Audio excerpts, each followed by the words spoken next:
Hello students, this is your teacher Manju Patel sir. So we are going to teach now lesson triangle. In this lesson we are going to learn about four postulates. What are those? SSS, SAS, ASA and RHS.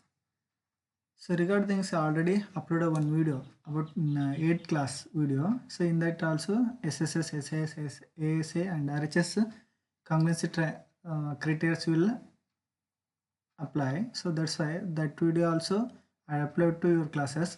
So although one more video about triangles for 9th classes here. So let's see. Tri means here triangles. Tri means three. So three angles means a triangle has a three sides and three angles, three vertices.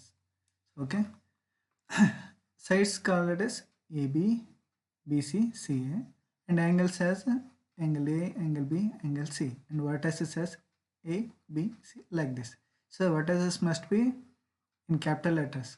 Angle sides also must be in a capital letters. Angles must be in a capital letters, not in small letters. Okay. So remember this one. So let's see an example. So what are those? So first, before learning about SSS congruency criteria, so you have to observe these two. What is congruency? Congruency means all the angles and all the sides of both the figures must be equal. So here is two squares are there. All the four sides of this square and all the four sides of this square are equal. So then only we say it is these two are congruent. This is the symbol of congruency. Okay. So next, here is four figures are there. So all the four figures are not, so only first and fourth figure are seems to be equal. All the fours are not congruent here. Only first and fourth are congruent. That's why. So two triangles are congruent if sides and angles of one triangle are equal to corresponding sides and angles of the triangle. Okay.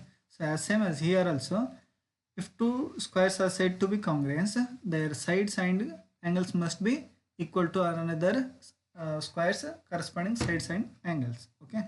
So ಇಲ್ಲಿ ಇವೆರಡು ಮಾತ್ರ ಕಾಂಗ್ರುಯೆನ್ಸಿ ಅಂತ ಗೊತ್ತಾಗುತ್ತೆ ನಮಗೆ. Okay, ಎಲ್ಲಾನು equal ಆಗಿರ್ಬೇಕು. Congruency means in another name it is equal, all equal. Okay, so observe the figures here. So equal A B ಸಿಗೆ equal ಯಾವುದಾಗಿದೆ? So which is the triangle given below are congruent to A B C. A B ಸಿಗೆ ಯಾವ್ಯಾವ triangles equal ಇದೆ ಅಂತ observe ಮಾಡಿ. So here 4.5 5 centimeter, here also 4.5 4 5 centimeter, 4.5 5 4 centimeter, 4 4 5 4.5 centimeter is there. So all these four figures are equal, but not this one, because here is 5 5 5. We need 4 4.5 5, but here is a different sides are there. That's why only these four figures are congruent. Okay, these four figures are only congruent, not this one. Fifth one is not a congruent figure for ABC. Okay, here it is observed. PQR is congruent to ABC. Okay, also FDA is congruent to ABC. DEF also congruent to ABC, like this.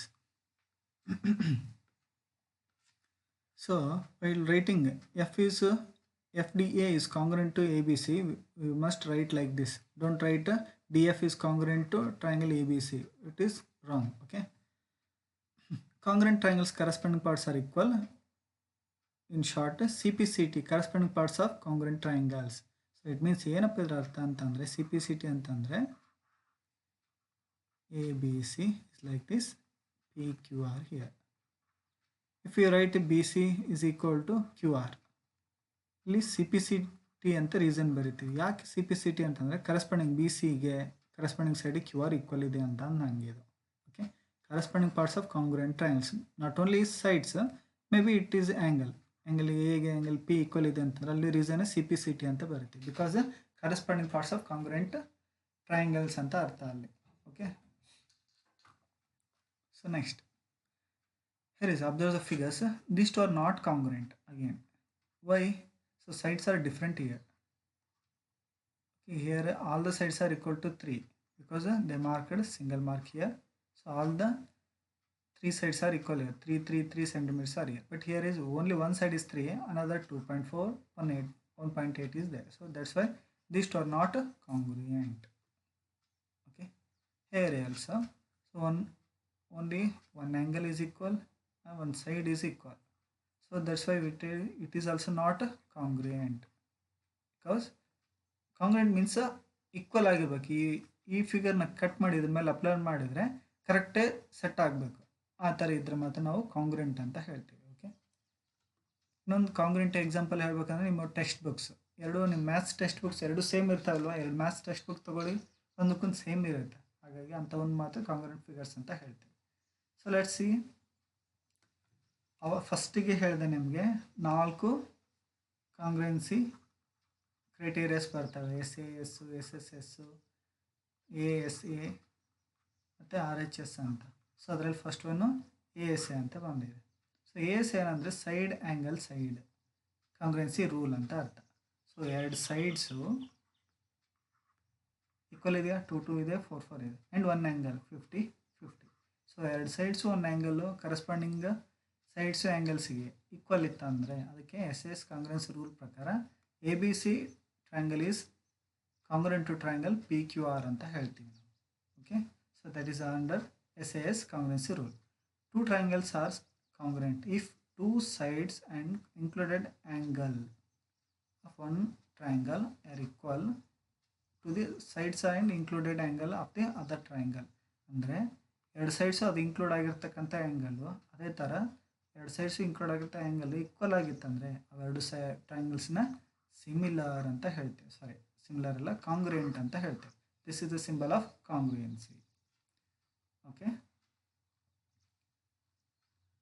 So next SAS congruency rule holds. ಯಾವ ಥರ SAS ಅಂತಲೇ ಹೇಳ್ಬೇಕು, ಅದನ್ನು ASS SSA ಅಂತ ಓದಬಾರ್ದು, only SAS ಅಂತಲೇ ಬರೀಬೇಕು. ಓಕೆನಾ? So next ಇನ್ನೊಂದು ರೂಲ್ ಯಾವುದು, ಸೆಕೆಂಡ್ ಒನ್ ASA ಅಂತ ಹೇಳಿದೆ. ಆ್ಯಂಗಲ್, ಎರಡು ಆ್ಯಂಗಲ್ಸು ಒಂದು ಸೈಡ್. ಓಕೆ, 60-60, 45-45, ಎರಡು ಆ್ಯಂಗಲ್ಸ್ ಈಕ್ವಲ್ ಇದೆ, ಒಂದು ಸೈಡ್ ಕೂಡ ಈಕ್ವಲ್ ಇದೆ. ಅಂದರೆ ಎರಡು ಆ್ಯಂಗಲ್ಸು ಒಂದು ಸೈಡ್ ಈಕ್ವಲ್ ಇತ್ತಂದರೆ angle side angle criteria for congruency it return as ASA criteria ಅಂತ ಬರೀತೀವಿ ಇದನ್ನು. ಓಕೆ, ಸೊ ASA ಕ್ರೈಟೇರಿಯಾ ಪ್ರಕಾರ ದೀಸ್ 2 ಟ್ರಯಾಂಗಲ್ಸ್ ಆರ್ ಕಾಂಗ್ರುಯೆಂಟ್ ಅಂತ ಹೇಳ್ಬೋದು. ಓಕೆ, ಸೊ theorem ಏನಂತೆ, SA congruency rule 2 triangles are congruent if 2 angles and one included side. ಎರಡು angles ಅವೆರಡು angles ಇರ್ತಕ್ಕಂಥ side of one triangle are equal to ಇನ್ನೊಂದು ಟ್ರಯಾಂಗಲ್ನ 2 angles and included side equal ಇತ್ತಂದರೆ ಅವಾಗ ಅವೆರಡನ್ನು AS ಕಾಂಗ್ರುಯೆನ್ಸಿ ರೂಲ್ ಪ್ರಕಾರ ಕಾಂಗ್ರುಯೆಂಟ್ ಅಂತ ಹೇಳ್ತೀವಿ ನಾವು. ಓಕೆ, ಇಲ್ಲಿದೇನಲ್ವ ಆ ಥರ ಎರಡು ಆ್ಯಂಗಲ್ಸು ಅದೊಂದಿರ್ತಕ್ಕಂಥ ಸೈಡು, ಅವೆರಡು ಆ್ಯಂಗಲ್ಸು ಹೊಂದಿರ್ತಕ್ಕಂಥ ಸೈಡು ಎರಡು ಈಕ್ವಲ್ ಇತ್ತಂದರೆ ಎರಡು ಕಾಂಗ್ರುಯೆಂಟ್ ಅಂತ ಹೇಳ್ತೇವೆ. Okay, so next 2 triangles are congruent if any 2 pairs of angles and 1 pair of corresponding sides are equal. We may call it as AS congruency rule. ಅಂದರೆ 2 pairs of angles, ಯಾವುದಾದ್ರೂ 2 pair of angles 1 pair of corresponding sides, ಈಗ ತಾನು ಹೇಳಿದ್ನಲ್ಲ ASA ಥರನೇ ಇದು. ಅಲ್ಲಿ ಏನಂತ ಹೇಳ್ತೀವಿ ಅಂದರೆ ಎರಡು ಆ್ಯಂಗಲ್ಸು ಅದೇ ಹೊಂದಿರ್ತಕ್ಕಂಥ ಸೈಡ್ ಇತ್ತಂದರೆ ಅದಕ್ಕೆ ASA ಅಂತ ಹೇಳ್ತೀವಿ. ಇಲ್ಲಿ ಯಾವ ಥರ ಬರುತ್ತೆ ಅಂದರೆ ಮೇ ಬಿ ಫಿಗರ್ ಇಲ್ಲೊಂದು ಆ್ಯಂಗಲ್ ಇಲ್ಲೊಂದು ಆ್ಯಂಗಲ್ ಈ ಸೈಡ್ ಈಕ್ವಲ್ ಇದೆ ಅಂದ್ಕೊಳ್ಳಿ, ಆವಾಗ ASA ಕಾಂಗ್ರುಯೆನ್ಸಿ ರೂಲ್ ಅಂತ ಹೇಳ್ಬೋದು, ಅದ್ರ ಪ್ರಕಾರ ಕಾಂಗ್ರುಯೆಂಟ್ ಅಂತ ಹೇಳ್ಬೋದು ನಾವು. Okay, so let's see. So let's go to exercise. Okay, so exercise number 1, 7.1. In that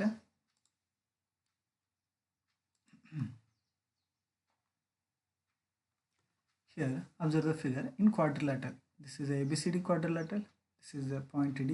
Okay, so what is the mark, what this mark says, AC equal to AD. It is mark says that AC is equal to AD. Okay, AC equal to AD. AB bisects angle A. This side A B bisects angle A means ಈಕ್ವಲಾಗಿ cut ಮಾಡುತ್ತೆ ಅಂತ. So it means this angle is equal to this angle ಅಂತ ಅರ್ಥ. Okay, so show that what you have to show A B C is congruent to A B D ಅಂತ show ಮಾಡಬೇಕು. What can you say about B C and B D? So congruent ಆದಮೇಲೆ B C B D ಏನಾಗುತ್ತೆ ಅಂತ explain ಮಾಡೋಣ. Okay, so let's take these two triangles ABC and ABD. AC equal to AD. AC is equal to AD. ಅವರೇ ಕೊಟ್ಟಿದ್ದಾರೆ. So that's why we write it as given. Okay, next ಇನ್ನೊಂದು ಏನಿದೆ, angle A. ಇಲ್ಲಿ ಹೇಳಿದ್ನಲ್ಲ, ಈ angle equal. ಈ angle ಏನಂತ ಓದ್ತೀವಿ? ಸಿ ಎ ಬಿ ಅಂತ ಓದ್ತೀವಿ. C A B angle is equal to ಈ ಆ್ಯಂಗಲ್ ಯಾವ ಥರ ಓದ್ತೀವಿ? ಬಿ ಎ ಡಿ ಅಂತ ಓದ್ತೀವಿ ಅಥವಾ ಡಿ ಎ ಬಿ ಅಂತ. Okay, so because Q A B bisects angle common. Okay, angle ಎನ ಬೈಸೆಕ್ಟ್ ಮಾಡುತ್ತೆ ಅಂತ ಅರ್ಥ. A B equal to A B. A B ಅನ್ನೋ ಸೈಡ್ ಈ ಸೈಡ್ ಎ ಬಿ ಎರಡು ಟ್ರಯಾಂಗಲ್ಗೂ ಕಾಮನ್ ಆಗಿ ಬರುತ್ತೆ. ಹಾಗಾಗಿ A B is a common side ಅಂತ ಹೇಳ್ತೇವೆ. ಈಗ ನೋಡಿ, ಇಲ್ಲಿ ಒಂದು ಸೈಡ್ ಬಂತು, ಒಂದು ಆ್ಯಂಗಲ್ ಬಂತು, ಒಂದು ಸೈಡ್ ಬಂತು. ಸೊ ಎಸ್ ಕಾಂಗ್ರೆನ್ಸಿ ರೂಲ್ ಪ್ರಕಾರ A B C is congruent to triangle A B D ಅಂತ ಹೇಳ್ತೇವೆ. Okay, hence proved. So first question is proved.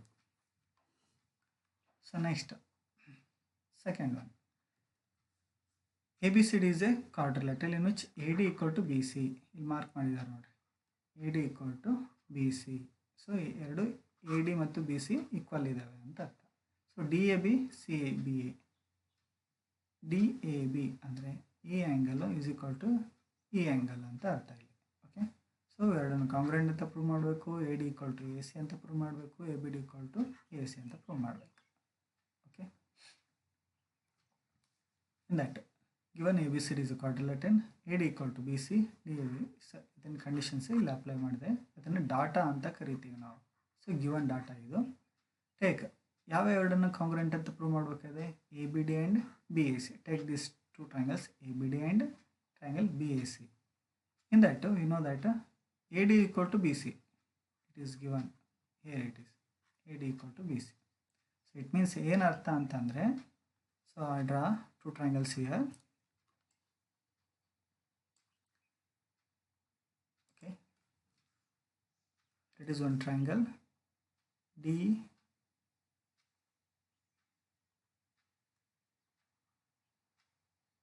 this is triangle, one triangle ABD triangle, ABD, this is ABD triangle. Next one ABC triangle.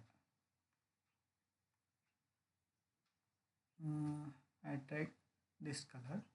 Next one is BAC, BAC. You have to prove these two triangles, green color triangle and red color triangle. We have to prove these two triangles are congruent. Okay, in this we said that BC is equal to AD. So BAC triangles BC is equal to ABD's triangle AD side. Okay, they are given that. Next, ABD triangles angle A is equal to ABC triangles angle A.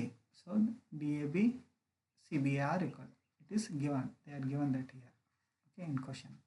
So next one, ABB is common side. AB, this side is common for both the triangles. This is B point. Okay, so AB is a common side. So let's see here, side, angle, side. So SS congruence, as per SS congruence rule, ABD and BAC are congruent here. This is congruent symbol.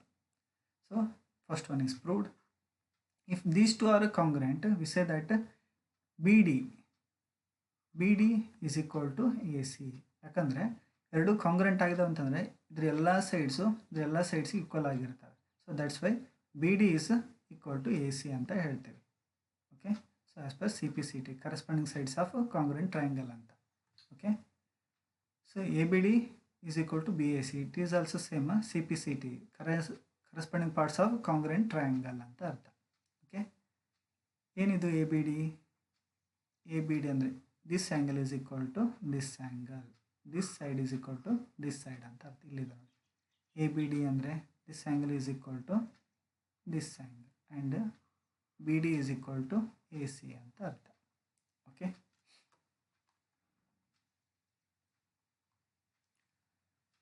So third question, AD and BC are equal perpendicular to a line segment AB. Okay, AB, what are those? AD and BC. AD and BC are equal. So ಇಲ್ಲಿ symbol ಕೊಟ್ಟಿದ್ದಾರೆ equal ಅಂತ. AD and BC are equal. Okay, perpendicular to answer. Perpendicular means here is 90 degree. Okay, AB, show that CD bisects AB. CD bisects AB ಅಂತ ಅಂದರೆ ಇದು mid point ಆಗಿದೆ ಅಂತ prove ಮಾಡಬೇಕು. Okay, bisect ಅಂದರೆ ಅರ್ಧದ cut ಮಾಡುತ್ತೆ ಅಂತ ಅರ್ಥ. Okay, so take these triangles, 2 triangles BOC and AOD. Take AOD and BOC triangles. In that AOD BOC are equal. BOC angle AOD angle are equal. Why? Because these two are vertically opposite angles. Okay, vertically opposite angles. CBO equal to DAO.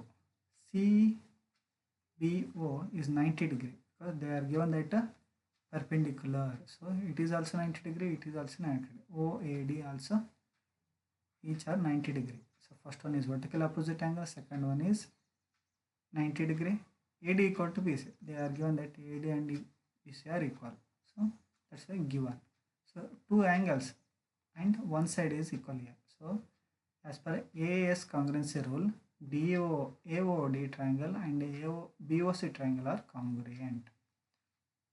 If these two are congruent, corresponding sides AO BO is equal to corresponding parts of congruent triangles. AO equal to BC.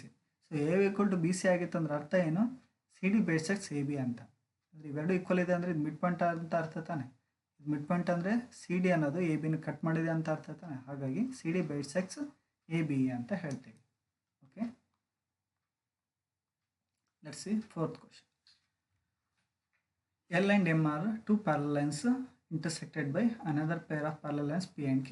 So P and Q, PQ parallel lines, L and M parallel lines. Okay, so ಆ ಥರ ಬಂದ ಕೂಡಲೇ ನಾವು ಅನ್ಕೊಂಡ್ಬಿಡ್ಬೇಕು ABCD is a parallelogram ಅಂತ.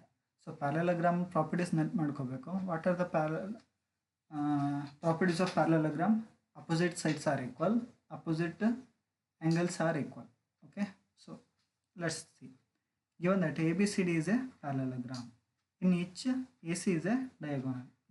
This AC is a diagonal here. Okay, AB parallel to DC, AB is parallel to DC, AD is parallel to BC. Okay, triangle ABC and triangle CDA. So we are going to prove these two are congruent. So let's take ABC and CDA. In that BAC is equal to DCA. BAC means this and DAC means this. These two are equal because alternative angles. Next, another alternative angle is BCA DAC. BCA and DAC. Okay, these two are also equal. I take another color here. These two also equal because these two are alternative angles. AC is a common side for both the triangles. So this is common side. So 2 angles and one side is AC congruency rule. As per AC congruency rule, ABC is congruent to triangle CDA. Okay, hence proved. So line L, this line L is a bisected angle A. So bisected means it cuts angle A equally ಅಂತ ಅರ್ಥ. ಇವೆರಡು angles equal ಇದಾವೆ ಅಂತ ಅರ್ಥ. So B is an any point on L. B ಅನ್ನೋದು ಯಾವುದೋ ಒಂದು point L line ಮೇಲೆ ಯಾವುದೋ ಒಂದು point. BP and BQ are perpendicular from B to the arms angle A. So ಏನಿದೆ ಪರ್ಪೆಂಡಿಕ್ಯುಲರ್ ಇದ್ದಾವೆ ಅಂತ ಅರ್ಥ. ಯಾವುದು? BP ಆ್ಯಂಡ್ BQ ಪರ್ಪೆಂಡಿಕ್ಯುಲರ್ ಇದೆ. ಯಾವುದಕ್ಕೆ? ಆ್ಯಂಗಲ್ ಏನ ಆರ್ಮ್ಸ್ಗೆ ಪರ್ಪೆಂಡಿಕ್ಯುಲರ್ ಇದ್ದಾವೆ. ಆ್ಯಂಗಲ್ ಏನು ಆರ್ಮ್ಸ್ ಅವು? ಇದೊಂದು ಆ್ಯಂಗಲ್ ಏನು ಆರ್ಮ್ಸ್ ಇವು. Okay, so we have to show APB is congruent to AQB ಅಂತ ಪ್ರೂವ್ ಮಾಡಬೇಕು. So let's take APB and AQB triangle. In that PAB equal to QAB. PAB is equal to QAB. ಯಾಕೆ? ಆವಾಗಲೇ ಹೇಳಿದೆ ಇವೆರಡು equal ಅಂತ. ಯಾಕಂದರೆ ಎಲ್ಲ ಅನ್ನೋದು ಬೈಸೆಕ್ಟ್ ಮಾಡಿದಾಗ ಎಲ್ ಅನ್ನೋದು ಬೈಸೆಕ್ಟ್ ಮಾಡಿದಾಗ these two angles are equal ಅಂತ ಹೇಳಿದ್ದೆ, ಅದನ್ನು P A B equal to Q A B ಅಂತ ತೊಗೊಂಡಿದ್ದೀವಿ, because L bisects angle A ಅಂತ. ನೆಕ್ಸ್ಟ್ ಇವೆರಡು 90 ಡಿಗ್ರಿ ಇದಾವಲ್ವ, ಅದಕ್ಕಾಗಿ A P B is equal to A Q B, both are equal to 90 degree. ಹೌದಾ, each equal to 90 degree. So A B equal to A B ಅನ್ನೋ side both of the triangles is common side ಆಗಿರುತ್ತೆ, so it is common side. So 2 angles and 1 side is here. So as per AS congruency rule, APB is congruent to AQB. ಸೊ ಎರಡು congruent ಆದ ತಕ್ಷಣ B P equal to B Q ಅಂತ ಹೇಳ್ತೀವಿ. ಸೊ B P ಎಷ್ಟಿದೆಯೋ B ಕ್ಯೂನೂ ಅಷ್ಟೇ ಇದೆ, ಯಾಕಂದರೆ ಕಾಂಗ್ರೆಂಟ್ ಆದ ತಕ್ಷಣ ಎಲ್ಲ ಈ ಟ್ರ್ಯಾಂಗಲ್ನ ಎಲ್ಲ ಸೈಡ್ಸು ಆ್ಯಂಗಲ್ಸು, ಈ ಟ್ರ್ಯಾಂಗಲ್ ಎಲ್ಲ ಸೈಡ್ಸು ಆ್ಯಂಗಲ್ಸ್ ಈಕ್ವಲ್ ಆಗಿರುತ್ತೆ. That's why B P is equal to corresponding side B Q, that is C P C T. CPCT means once again corresponding parts of congruent triangle ಅಂತ ಅರ್ಥ. So B is equidistant from the arms angle A. B ಅನ್ನೋದು arms of A angle ಎನ ಆರ್ಮ್ಸಿಗೆ equal ಡಿಸ್ಟೆನ್ಸಲ್ಲಿದೆ ಅಂತ ಅರ್ಥ. Okay, in the given figure, so 6th question, AC equal to AE. AC is here. This AC is equal to AE. These two are equal. AB equal to AD. AB is equal to AD. Okay. BAD EAC is equal. BAD this angle, EAD this angle. Okay. So in between is gap is there here. Okay. So we take BAD equal to EAC. This condition here. That is given. So add D A C and both side D A C ಅನ್ನು add ಮಾಡ್ತೀವಿ, ಈ ಕಡೆ ಮತ್ತು ಇದಕ್ಕೆ D A ಸಿನ add ಮಾಡ್ತೀವಿ. B A D A C add ಮಾಡಿದಾಗ ಏನಾಗುತ್ತೆ, B A D means this angle, D A C means this angle. Total ಎರಡನೇ ಆ್ಯಂಗಲ್ ಮಾಡಿದಾಗ ಆಗುತ್ತೆ, ಇಲ್ಲಿಂದ ಇಲ್ಲಿವರೆಗೂ ಒಂದು ಆ್ಯಂಗಲ್ ಕ್ರಿಯೇಟ್ ಆಗುತ್ತೆ. ಹೌದಾ, that what is that be A C angle, that is B A C. Next E A C D A C ಅಂದರೆ ಯಾವುದು, take another colour. E A D ಅಂದರೆ this angle, D A E ಅಂದರೆ this angle. So ಎರಡು ಸೇರಿಸಿದ್ರೆ ಈ angle ಬರುತ್ತೆ. ಇದು ಯಾವುದಿದು E A D ಅಂತ ಆಗುತ್ತೆ. So sorry, E A C D A C, E A C D A C ಸೇರಿದಾಗ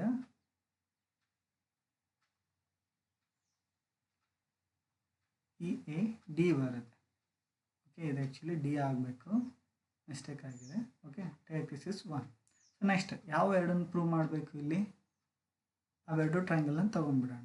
ಯಾವ ಎರಡು ಟ್ರಯಾಂಗಲ್ಸ್ ಅವು, A B C triangle and A D E triangle ತೊಗೊಳ್ಳಿ. ಎ ಬಿ ಸಿ ಅಂದರೆ this triangle A B C, and next ಇನ್ನು one more triangle is A D E.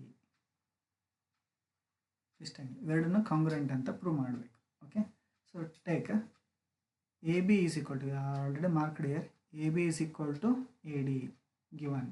AC equal to AE, ಇಲ್ಲಿ mark ಮಾಡಿದ್ವಿ ನೋಡಿ, AC equal to AE ಅಂತ. So AC equal to AE given ಅಲ್ಲಿದೆ, AC equal to AE, AB equal to AD given ಅಲ್ಲಿ ಇದಾವೆ ಎರಡನ್ನು. Okay, next ಈಗ ತಾನೇ ಪ್ರೂವ್ ಮಾಡಿದ್ವಿ BAC equal to EAD ಅಂತ. BAC equal to EAD, ಅಲ್ಲಿ ಡಿ ಸಿ ಅಂತ ಕೊಟ್ಟಿದ್ದಾರೆ, ಡಿ ಅಂತ ಕರೆಕ್ಷನ್ ಮಾಡ್ಕೊಳ್ಳಿ. It is from 1. Okay, so ಎರಡು ಸೈಡ್ಸು ಒಂದು ಆ್ಯಂಗಲ್ ಈಕ್ವಲ್ ಆಯಿತು ಅಂದರೆ ಎಸ್ ಎಸ್ ಕಾಂಗ್ರೆನ್ಸಿ ರೂಲ್ ಪ್ರಕಾರ A B C is congruent to triangle A D E. So ಎರಡು ಕಾಂಗ್ರೆಂಟ್ ಆದ ತಕ್ಷಣವೇ ಸಿ ಪಿ ಸಿ ಟಿ ಏನಂತಂದರೆ corresponding parts of congruent triangle are. What are those, B C is equal to D C E ಅಂತ ಹೇಳ್ತೀವಿ, ಅಲ್ಲ ಸಾರಿ D E ಅಂತ ಹೇಳ್ತೀವಿ. B C is equal to D E. ನಾವು ಅದನ್ನೇ ಪ್ರೂವ್ ಮಾಡಬೇಕಾಗಿತ್ತು. ಅದನ್ನ ಎಂತ ಬರೀಬೇಕು, ಸಿ ಪಿ ಸಿ ಟಿ ಅಂತ ಬರೀತೀವಿ, corresponding parts of congruent triangle ಅಂತ ಅರ್ಥ. ಸೊ ಎಲ್ಲ ಪ್ರಾಬ್ಲಮಲ್ಲೂ ಕಾಂಗ್ರುಯೆನ್ಸ್ ಅಂತ ಪ್ರೂವ್ ಮಾಡ್ಕೊತ ಹೋದರೆ it is so simple. Okay, so next A B is A line segment and P is it's mid point D. Okay, A B is A line, P is the mid point here, P is the mid point. D and E are the points on the same side of angle AB. So D and E are the same side, points of the same side of the AB. Okay, BAD ABE, BAD. This angle is equal to ABA, this angle. So ಎರಡು angles equal. Next EPA, DPB. EPA ಅಂದರೆ this angle is equal to this angle ಅಂತ ಅರ್ಥ. Okay, so ನಾವು DAP and EBP ನ ಕಾಂಗ್ರುಯೆಂಟ್ ಅಂತ prove ಮಾಡಬೇಕು. So let's take these two triangles DAP, EBP. Okay, in that they are given that P is the midpoint. P is the midpoint, AP is equal to BP. P midpoint ಆದಾಗ AP ಮತ್ತು BP equal ಆಗಿರುತ್ತೆ. So AP is equal to PQ means P is the midpoint of line segment AB. Okay, DAB equal to ABE.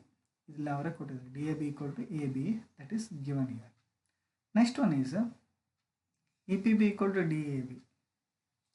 ಇದನ್ನು this angle is equal to this angle ಅಂತ ಬರುತ್ತೆ. ಯಾಕಂದರೆ ಇವೆರಡು equal ಅಂತ ನಮಗೆ ಗೊತ್ತಿದೆ.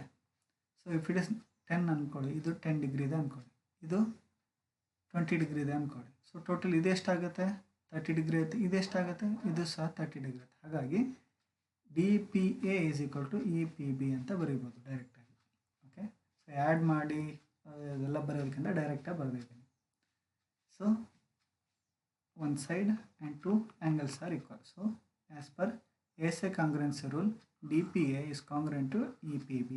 So ಎರಡು ಕಾಂಗ್ರೆಂಟ್ ಆದ ತಕ್ಷಣ ಏನು ಹೇಳ್ಬೋದು? AD is equal to BE. ಇದನ್ನೆಲ್ಲ ಅವ್ರು ಕೇಳಿದ್ದು AD this side is equal to this side because CPCT congruence parts of corresponding parts of congruent triangle ಅಂತ ಅರ್ಥ. Okay, last question of the lesson. In the right angle triangle ABC, so ABC is a right angle triangle here. Right angle is C. Here it is right angle. M is the midpoint of hypotenuse AB. Here it is M is midpoint of AB. So it means BM is equal to AM. Okay, and C is joined to M produced to D such that DM equal to CM. DM is equal to CM ಅಂತ ಅರ್ಥ. It is C here.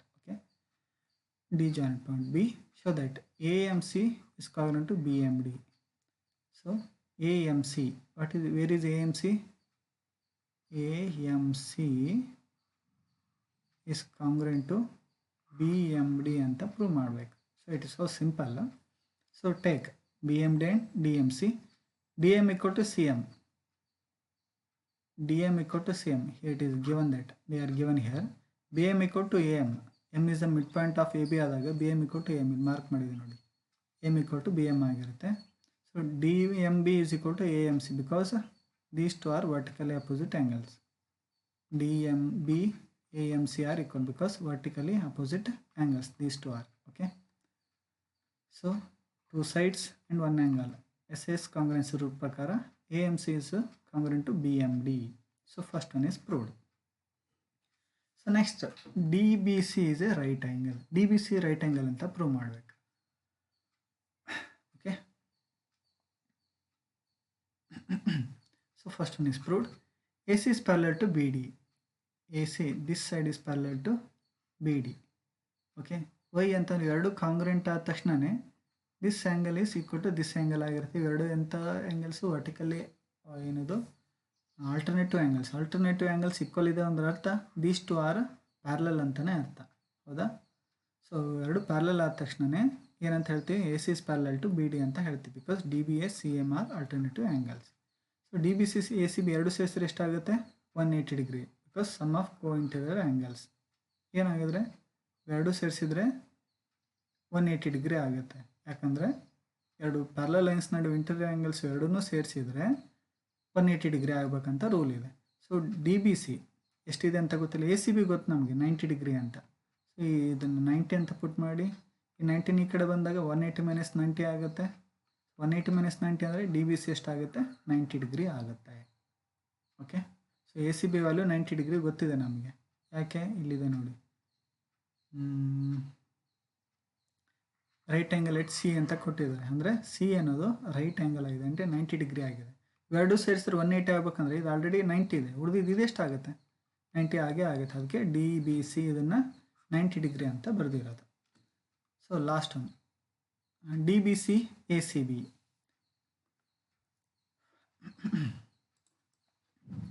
So next D B C A C B equal ಅಂತ congruent ಅಂತ prove ಮಾಡಬೇಕು.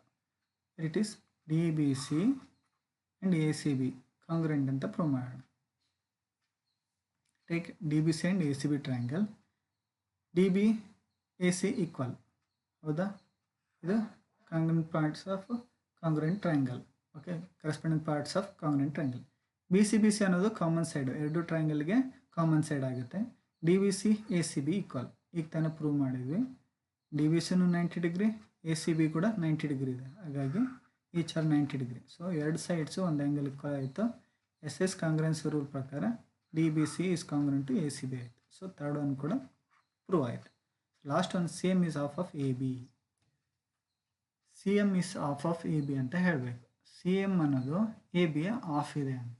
ಹಿಂಗೆ let's take here A B equal to C D, ಹೌದಾ? A B is equal to C D. ಹೆಂಗೆ ಅಂದರೆ ಈಗ ತಾನೇ prove ಮಾಡಿದ್ವಲ್ಲ. So these two triangles are congruent ಆದಾಗ ಸಿ ಪಿ ಸಿ ಟಿ ಪ್ರಕಾರ A B equal to C D ಅಂತ ಹೇಳ್ತೀವಿ. ಸೊ ಎ ಬಿ ಎಷ್ಟು ಉದ್ದ ಇದೆಯೋ ಸಿ ಡಿನೂ ಅಷ್ಟೇ ಉದ್ದ ಇದೆ, ಹೌದಾ? ಹಾಗಾದ್ಮೇಲೆ ಎರಡು ಕಡೆ 1/2 1/2 ಅಂತ ತೊಗೊಂಡ್ವಿ. Half of A B. C ಡಿದು ಆಫ್ ಯಾವುದು? ಸಿ ಡಿದು ಅರ್ಧ ಯಾವುದು ಅಂದರೆ ಸಿ ಎಮ್ ಆಗುತ್ತಾ? ಸೊ ಯಾಕಂದರೆ ಎಮ್ ಅನ್ನೋದು ಮಿಡ್ ಪಾಯಿಂಟು. ಸೊ ಸಿ ಡಿದು ಅರ್ಧ ಯಾವುದು? ಸಿ ಎಮ್ ಆಗುತ್ತೆ. So half of C D ಯಾವುದು? That is C M. So half of C D is equal to C M, C N is equal to half of A B. Hence proved ಅಂತ ಅರ್ಥ. So ಇಲ್ಲಿಗೆ ನಿಮಗೆ first exercise complete ಆಯಿತು. So ಒಂದೇ ವೀಡಿಯೋದಲ್ಲಿ ಎಲ್ಲನೂ ಮಾಡಿದ್ರೆ ನಿಮಗೆ ಹೆವಿ ಆಗುತ್ತೆ ಅಂತ ಒಂದೊಂದು ಎಕ್ಸಸೈಜಿಗೆ ಒಂದೊಂದು ವೀಡಿಯೋ ಮಾಡಿದ್ದೀನಿ. ಸೊ ಇದಲ್ಲದೆ ಈ ಲೆಸನ್ ಅಬ್ಸರ್ವ್ ಮಾಡಬೇಕಾದ್ರೆ ನಿಮಗೆ ಕರೆಸ್ಪಾಂಡಿಂಗ್ ಆ್ಯಂಗಲ್ಸು, ಅಲ್ಟರ್ನೇಟಿವ್ ಆ್ಯಂಗಲ್ಸ್ ಬಗ್ಗೆ ವೀಡಿಯೋ ಮಾಡಿ ಅಪ್ಲೋಡ್ ಮಾಡಿದ್ದೆ. ಆ ವಿಡಿಯೋನ ಅಪ್ಲೋಡ್ ಮಾಡಿ ಅದನ್ನು ನೋಡಿದ ಮೇಲೆ ಈ ಲೆಸನ್ ನೋಡಿದ್ರೆ ನಿಮ್ಗೆ ಅಂಡರ್ಸ್ಟ್ಯಾಂಡ್ ಆಗುತ್ತೆ. ಕರೆಸ್ಪಾಂಡಿಂಗ್ ಆ್ಯಂಗಲ್ಸ್ ಯಾವ ಥರ ಇರುತ್ತೆ, ಅಲ್ಟರ್ನೇಟಿವ್ ಆ್ಯಂಗಲ್ಸ್ ಯಾವ ಥರ ಇರುತ್ತೆ, ಪ್ಯಾರಲಲ್ ಲೈನ್ಸ್ ಯಾವ ಥರ ಇರುತ್ತೆ, ವರ್ಟಿಕಲ್ ಅಪೋಸಿಟ್ ಆ್ಯಂಗಲ್ಸ್ ಯಾವ ಥರ ಇರುತ್ತೆ ಅಂತ. ಓಕೆನಾ? ಸೊ ಆ ವಿಡಿಯೋ ನೋಡಿ ಈ ಲೆಸನ್ ನೋಡಿದ್ರೆ ನಿಮ್ಗೆ ಅಂಡರ್ಸ್ಟ್ಯಾಂಡ್ ಆಗುತ್ತೆ. ಭಾಳ ಜನ ವೀಡಿಯೋಸ್ ನೋಡ್ತಾನೆ ಇಲ್ಲ, ನೋಡಿದ್ರೆ ನಿಮಗೆ ಹೆಲ್ಪು, ಇಲ್ಲಾಂದರೆ ನಿಮಗೆ ಲಾಸ್ ಆಗೋದು. Okay, thank you.